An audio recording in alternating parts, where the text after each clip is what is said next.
Hello dear students, welcome to my YouTube channel Grade Up technical knowledge. और मैं रवि कुमार आपका स्वागत करता हूं अपने चैनल पर। आज एक बहुत ही इंटरेस्टिंग टॉपिक के साथ और एक बहुत ही बढ़िया इन्फॉर्मेशन के साथ आपके लिए लेकर आया हूं कंक्रीट टेक्नोलॉजी का टॉपिक।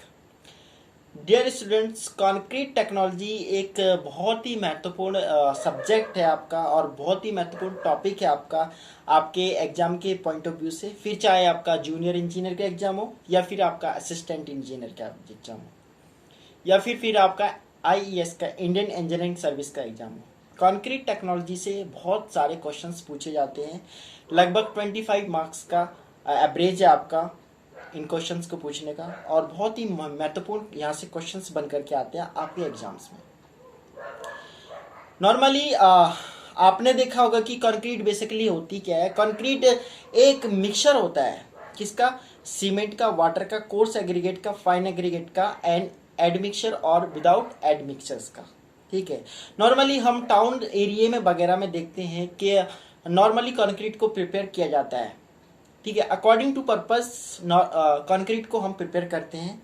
किसी स्पेशल पर्पस के लिए अगर हम प्रिपेयर करना तो कंक्रीट को हम अच्छी प्रॉपर्टीज प्रोवाइड कराएंगे ताकि कंक्रीट को हम अच्छी तरह यूज कर सके, उसको हैवियल यूज कर सके उसे। ठीक है, नॉर्मली कंक्रीट को प्रिपेयर करते हैं हम। जो रेशियो होता है हमारा सीमेंट का, वाटर का, कोर्स एग्रीगेट का, फाइन एग्रीगेट का एंड एडमिक्सचर्स का एंड विदाउट एडमिक्सचर्स का। तो अगर हम इंजीनियरिंग पॉइंट ऑफ व्यू से देखें तो कंक्रीट को अच्छा बनाने के लिए हम उसमें अच्छे प्रोपोर्शन में हम सारी इंग्रेडिएंट्स को मिलाएंगे और कंक्रीट को प्रिपेयर करेंगे। हाई राइज बिल्डिंग के लिए या फिर हम किसी स्पेशल पर्पस के लिए, ब्रिजेस वगैरह के लिए या फिर डैम्स वगैरह के लिए कंक्रीट को प्रिपेयर करते हैं तो हम उसे अच्छी प्रॉपर्टीज प्रोवाइड कराते हैं। नॉर्मली हम कंक्रीट की जो प्रॉपर्टीज स्टडी करते हैं वो दो तरह से होती है। फर्स्ट होती है फ्रेशनेस स्टेज, मतलब प्लास्टिक कंक्रीट, और दूसरी है हार्डनेस स्टेज। डियर स्टूडेंट्स, जो प्लास्टिक स्टेज मतलब फ्रेश जो कंक्रीट होती है, जब हम कंक्रीट को प्रिपेयर करते हैं तो कंक्रीट की जो होती है फ्रेशनेस स्टेज होती है। जैसे आपका वर्केबिलिटी हो गया, ठीक है, ब्लीडिंग हो गया, हार्शनेस हो गया और सेग्रीगेशन हो गया। ये कंक्रीट की क्या है? प्लास्टिक स्टेज की प्रॉपर्टीज है जब कंक्रीट फ्रेशनेस स्टेज में होती है। हार्डनेस स्टेज की प्रॉपर्टीज क्या होती हैं? जैसे वर्केबिलिटी हो गया, इम्परमेबिलिटी हो गया, क्रीप हो गया, थर्मल एक्सपेंशन हो गया, ठीक है, ड्यूरेबिलिटी हो गया। ये सभी क्या है? आपकी हार्डनेस स्टेज की प्रॉपर्टीज हो जाती है। तो जो प्लास्टिक स्टेज की प्रॉपर्टीज होती है वो वर्केबिलिटी, जैसे वर्केबिलिटी कंक्रीट की क्या होनी चाहिए? अच्छी होनी चाहिए। गुड वर्केबिलिटी कंक्रीट की होनी चाहिए। अगर हम कंक्रीट को मान लो प्रिपेयर करते हैं तो उसको ट्रांसपोर्टेशन करेंगे, एक जगह से दूसरी जगह उसको ले जाएंगे कंक्रीट को। तो जब हम एक जगह से उसको दूसरी जगह ले जाएंगे कंक्रीट को तो उसकी क्या होनी चाहिए? वर्केबिलिटी अच्छी होनी चाहिए। सेकेंड क्या है? ब्लीडिंग। कंक्रीट में ब्लीडिंग नहीं होनी चाहिए। अगर कंक्रीट में ब्लीडिंग होगी तो उसकी प्रॉपर्टीज चली जाएंगी और हम उसको क्या करेंगे? एक्चुअल यूजेस में उसको बढ़िया तरीके से हम यूज उसको नहीं कर पाएंगे। ठीक है। Segregation, concrete free from segregation होनी चाहिए। सेपरो कोर्स एग्रीगेट वगैरह सही होनी चाहिए कंक्रीट। ठीक है। ऐसे ही आपका हार्शनेस होता है, कंक्रीट ज़्यादा हार्शनेस नहीं होनी चाहिए कंक्रीट में, क्योंकि फिर आपकी प्रॉपर्टीज वगैरह डिक्रीज होने लगेंगी और आप उसको कंक्रीट को अच्छी तरीके से यूज नहीं कर पाएंगे। ऐसी आपकी हार्डनेस स्टेज की प्रॉपर्टीज आती है। हार्डनेस स्टेज की प्रॉपर्टीज जो होती हैं वो होती है स्ट्रेंथ। कंक्रीट की क्या होनी चाहिए? स्ट्रेंथ अच्छी होनी चाहिए। अगर कंक्रीट की स्ट्रेंथ अच्छी होगी तो आप उसको अच्छी जगह यूज कर सकते हैं, हैवी लोड यूजेस में उसको यूज कर सकते हैं। उसको उसमें जो लोड पड़ेगा, हैवी लोड, वो ज़्यादा बियर कर पाएगी, वो ज़्यादा लोड सहन कर पाएगी। ठीक है। कंक्रीट की स्ट्रेंथ अच्छी होगी तो वो अच्छी जगह यूज करोगे, आप हैवी लोडीज उसमें अप्लाई कर पाओगे। ठीक है। दूसरी क्या है? ड्यूरेबिलिटी। कंक्रीट क्या होनी चाहिए? ड्यूरेबल होना चाहिए कंक्रीट को। फिर चाहे आपका किसी भी प्रकार का वेदर कंडीशन हो या फिर रेनिंग सीजन हो, आपका कंक्रीट क्या होनी चाहिए? ड्यूरेबल होनी चाहिए आपकी। सेकंड क्या है आपका? इम्परमेबिलिटी। कंक्रीट क्या होनी चाहिए? इम्परमेबिलिटी होनी चाहिए आपकी, कि उसमें मिनिमम जो आपकी जो केमिकल रिएक्शन होते हैं कंक्रीट में वो जल्दी से ना हो पाए कंक्रीट में, मतलब अपने आप अंदर कंक्रीट ज़्यादा रिएक्शन वगैरह ना आने दे और सभी को रेसिस्ट कर पाए कंक्रीट। ऐसे ही आपका थर्मल एक्सपेंशन होता है, मिनिमम थर्मल एक्सपेंशन होना चाहिए कंक्रीट का। जो कंक्रीट थर्मल एक्शन का मतलब है कि कंक्रीट को फायर रेसिस्टेंस वगैरह से भी प्रोटेक्ट होना चाहिए कंक्रीट को। मिनिमम थर्मल एक्सपेंशन इसका होना चाहिए कंक्रीट का, ठीक है। क्रीप, मिनिमम क्रीप होनी चाहिए कंक्रीट की। तो ये क्या कंक्रीट की प्रॉपर्टीज है, हार्डनेस स्ट्रेस की प्रॉपर्टीज और प्लास्टिक स्ट्रेस की प्रॉपर्टीज। प्लास्टिक स्ट्रेस की प्रॉपर्टीज हो गया वर्केबिलिटी हो गया, सेग्रीगेशन हो गया, ब्लीडिंग हो गया, हार्शनेस हो गया। और हार्डनेस स्ट्रेस की प्रॉपर्टीज है स्ट्रेंथ हो गया, ड्यूरेबिलिटी हो गया, इम्परेबिलिटी हो गया आपका, और क्या है आपका फायर थर्मल एक्सपेंशन है आपका। अकॉर्डिंग टू इंडियन स्टैंडर्ड 456/2000 के तहत कंक्रीट की जो डिजाइन मिक्स है उसको 15 कैटेगरीज में डिवाइड किया गया है। अकॉर्डिंग टू इंडियन स्टैंडर्ड 456/2000 के तहत कंक्रीट की जो डिजाइन ग्रेड है उनको 15 कैटेगरीज में डिवाइड किया गया। नॉर्मली हम 3 तरीके से कंक्रीट को देखते हैं। First, ordinary concrete. Ordinary concrete में जो मिक्स होते हैं वो M10 से लेकर के M20 तक कंसीडर करते हैं हम, और स्टैंडर्ड कंक्रीट जो होती है उसमें हम M25 से M55 में कंसीडर करते हैं। और जो हाई स्ट्रेंथ की कंक्रीट होती है उसमें हम M60 से M80 के बीच में प्रीफर करते हैं। ये हमारी क्या है, अकॉर्डिंग टू इंडियन स्टैंडर्ड 456 के तहत कंक्रीट को 3 क्लासिफिकेशन 15 कैटेगरीज में बांटा गया। उनकी हम 3 क्लासिफिकेशन पढ़ते हैं। पहली ऑर्डिनरी कंक्रीट, दूसरी आपकी स्टैंडर्ड कंक्रीट, तीसरी आपकी high standard concrete. Ordinary concrete में आपकी M10 से M20 के बीच में, स्टैंडर्ड कंक्रीट में M25 से M60 के बीच में, और हाई स्टैंडर्ड के कंक्रीट में हम M60 से M80 के बीच में पढ़ते हैं। ये क्या है कंक्रीट। ऐसे ही आपके कुछ सीमेंट होते हैं, जैसे आपका लो हीट सीमेंट हो गया, ठीक है। सीमेंट क्या है, सीमेंट एक वाइंडिंग मटेरियल है जिसे हम क्या करते हैं कंक्रीट को या फिर मोटार बनाने में इसका यूज करते हैं, ठीक है। बेसिकली सीमेंट क्या है, सीमेंट तो एक वाइंडिंग मटेरियल है, इसका यूज हम क्या करते हैं या फिर मोटार बनाने में यूज करते हैं या फिर हम कंक्रीट प्रिपेयर करने में करते हैं, ठीक है।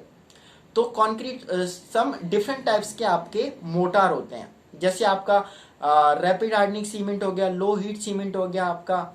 रैपिड हार्डनिंग सीमेंट का अपना अलग यूज होता है, लो हीट सीमेंट का अपना अलग यूज होता है, एंड ऑर्डिनरी पोर्टलैंड सीमेंट का अपना अलग यूज होता है। ऑर्डिनरी पोर्टलैंड सीमेंट, जैसा कि मैंने आपको बताया, ऑर्डिनरी पोर्टलैंड सीमेंट की 3 ग्रेड होती है। 33 ग्रेड होती है, 53 ग्रेड होती है आपकी, और 53 ग्रेड होती है। ऑर्डिनरी पोर्टलैंड सीमेंट जो होता है उसकी 3 ग्रेड होती है, 33 ग्रेड होती है, 43 ग्रेड होती है आपकी, और 53 ग्रेड होती है।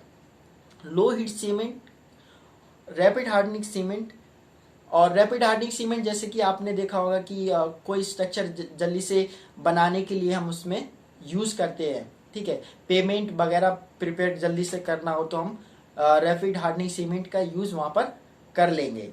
तो ये तो हो गया आपका रैपिड हार्डनिंग सीमेंट, ठीक है।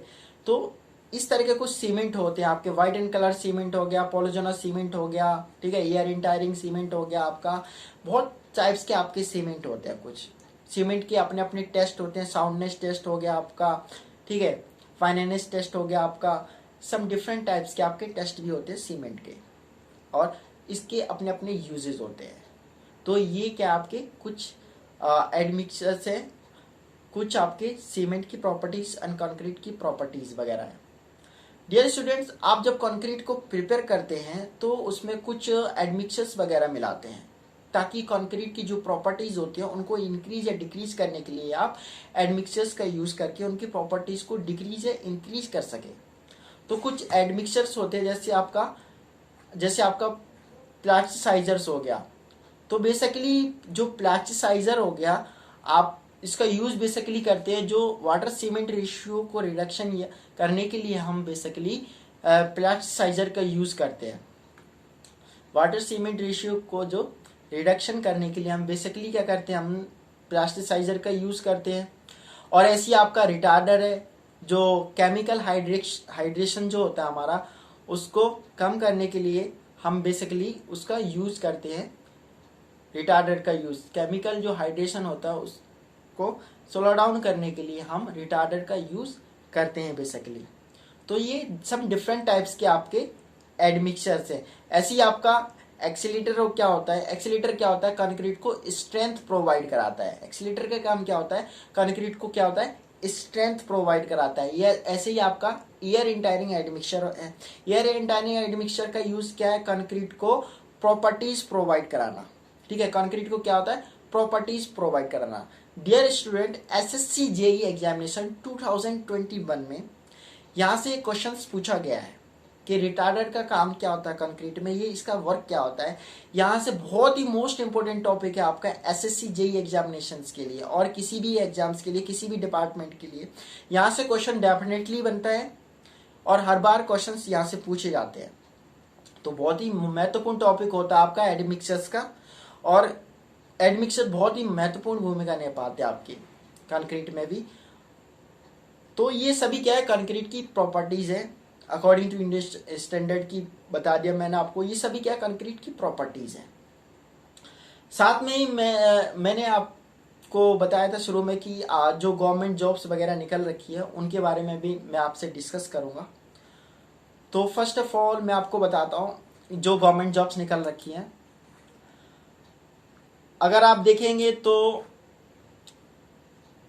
Uttarakhand subordinate service selection staff commission में आपकी जो पोस्ट निकल रखी है वो निकल रखी है आपकी लैब असिस्टेंट की पोस्ट निकल रखी है, और इन्वायरमेंटल सुपरवाइजर्स की पोस्ट निकल रखी है। जो आप +2 पास हैं साइंस स्ट्रीम से तो आप इसको फिल कर सकते हैं। लैब असिस्टेंट एजुकेशन डिपार्टमेंट में आपकी पोस्ट निकल रखी है। बहुत ही बढ़िया पोस्ट है और बहुत ही बढ़िया अपॉर्चुनिटीज़ है आपकी ये, आप इसको अप्लाई कर सकते हैं। और इसकी जो डेट है 6 जुलाई से स्टार्ट होने वाला है ये पेपर, और इसकी जो क्लोजिंग डेट है एप्लीकेशन की वो 19 अगस्त 2021 इसकी क्लोजिंग डेट है। तो बहुत ही बढ़िया अपॉर्चुनिटीज़ है आपकी। ठीक है, मॉनिटरिंग असिस्टेंट की पोस्ट है आपकी उत्तराखंड इन्वायरमेंटल डिपार्टमेंट में। आपकी मॉनिटरिंग असिस्टेंट की post Uttarakhand environmental protection pollution control board में आपकी बहुत बढ़िया पोस्ट है ये। अगर आपने 12th पास कर रखा है और साइंस स्ट्रीम से है तो आप इसको फिल कर सकते हैं। इसमें जो एज है 21 से 42 ईयर के बीच में कंसिडर की जाएगी। बहुत ही बढ़िया डिपार्टमेंट है, आप इसको फिल कर सकते हैं। ऐसे ही आपका है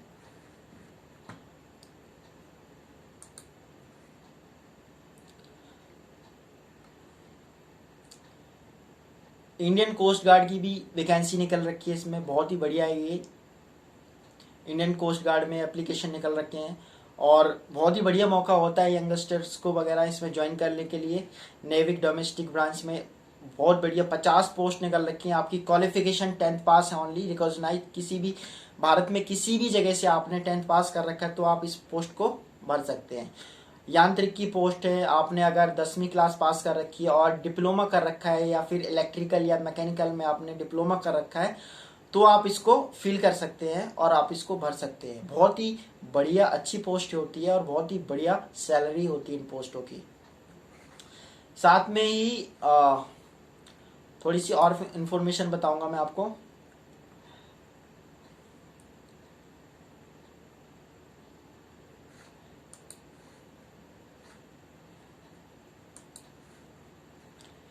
साथ में ही आपकी डिफरेंस रिसर्च लेबोरेटरी जो DRL डिफरेंस रिसर्च डेवलपमेंट जो DRDO के अंडर में आती है। Defence research laboratory DRL defence research development organisation DRDO के अंडर में आती है। इसमें बहुत सारी पोस्ट निकल रखी हैं। आपकी जूनियर रिसर्च फेलो की पोस्ट निकल रखी है और इसमें अलग अलग कैटेगरीज में पोस्ट हैं आपकी। अगर आपने किसी चीज़ में इंजीनियरिंग कर रखी है, मैकेनिकल सिविल में, तो आप इस पोस्ट को भर सकते हैं साथ में। ऐसे ही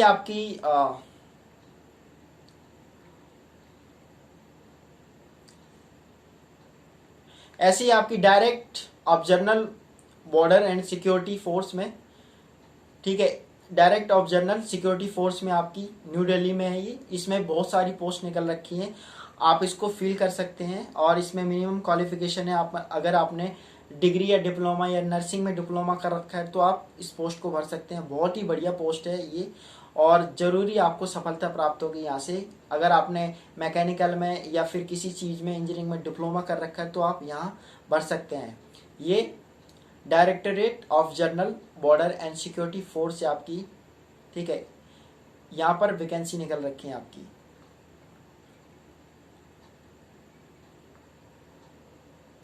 ऐसे ही आपका मिनिस्ट्री ऑफ होम अफेयर्स में बहुत सारी पोस्ट निकल रखी हैं। Assistant of aircraft mechanic, assistant supervisor, यहाँ पर बहुत बढ़िया बढ़िया पोस्ट निकल रखी हैं। आप मिनिस्ट्री ऑफ होम अफेयर्स की साइट में जाके यहाँ से एप्लीकेशन को फिल कर सकते हैं, यहाँ पे आप भर सकते हैं। बहुत ही बढ़िया बढ़िया पोस्ट है आपकी, और बहुत ही बढ़िया अपॉर्चुनिटीज़ है आपकी। ऐसे ही आपकी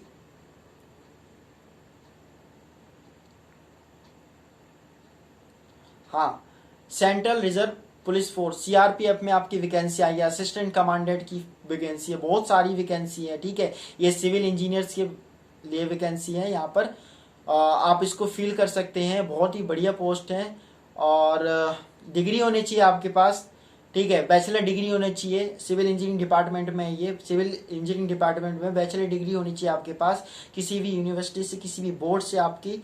और एसी सिविल इंजीनियर की पोस्ट है, बहुत ही बढ़िया पोस्ट है आपकी, ठीक है। आप इसको फिल कर सकते हैं। बहुत ही बढ़िया पोस्ट होती है, बहुत ही अच्छी नौकरी होती है आपकी। सेंट्रल जॉब है, बहुत ही बढ़िया जॉब होती है। सेंट्रल रिजर्व पुलिस फोर्स की जॉब है, बहुत ही इंटरेस्टिंग जॉब होती है डियर स्टूडेंट्स आपकी। आप इसको फिल कर सकते हैं और इसको भर सकते हैं आप।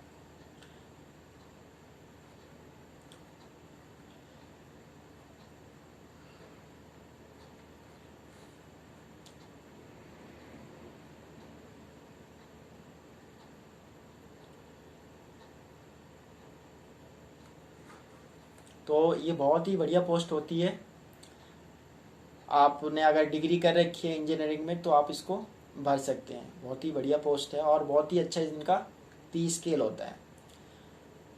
बहुत ही बढ़िया इनका स्केल होता है, जो पे होता है इनका बहुत ही बढ़िया होता है। आप इसको भर के और एग्ज़ाम दे के और नौकरी पा सकते हैं यहाँ से।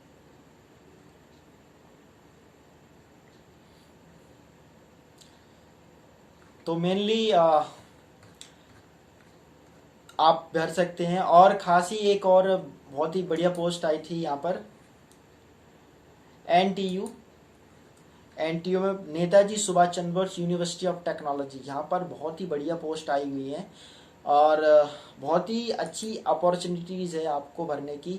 लोअर डिवीज़न क्लर्क एलडीसी जिसे कहते हैं, 35 वैकेंसी है, और +2 पर है। आपकी जो स्पीड होनी चाहिए 35 की WPM की स्पीड होनी चाहिए आपकी। बहुत ही बढ़िया पोस्ट है। जूनियर स्टेनोग्राफर की पोस्ट है। और अपर डिवीज़न क्लर्क जिसे यूडीसी